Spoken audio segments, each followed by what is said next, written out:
Des serres et des champs à perte de vue. Dans les années 1950, il n'y avait rien ou presque sur la plaine de la Brague. Très vite sont arrivés les premiers campings.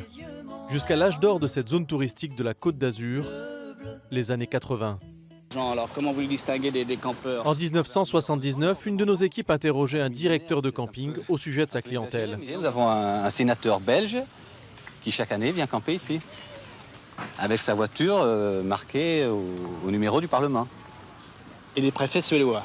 Préfet suédois également, oui, mais enfin, il faut quand même pas généraliser, c'est quand même un peu des exceptions.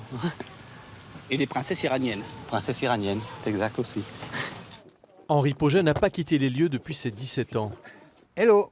Alors lui pourra vous parler de l'ambiance qu'il y avait à l'époque, qui était complètement différente. Ça vivait, ça bouillonnait, toute la nuit ça vivait, alors qu'actuellement c'est mort.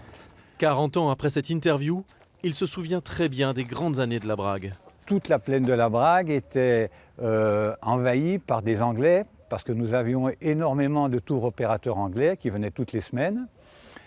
Et ça générait un flot d'argent énorme. Et surtout que les Anglais sont des très bons vivants. Ils adorent le bar, la fête, etc. Tout le quartier en bénéficiait. Je me rappelle même que à la gare SNCF, les panneaux étaient marqués en anglais. À une centaine de mètres des campings, la plage de la Siesta et son millier de parasols. De nombreuses stars ont foulé ces galets comme Jane Birkin en 1973.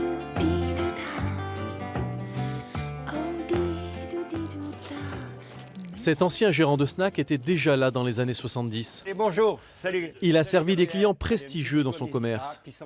Et bien à votre place, là, moi j'avais les Rolling Stones. Voilà, j'avais Mick Jagger, Keith Richards, Anita Pallenberg, le fils de Brian Jones. Celui qu'on appelle Gabi a passé la main il y a une semaine. Il espère, comme tous les anciens de la Brague, que les touristes reviendront et que les campings trouveront un jour une solution.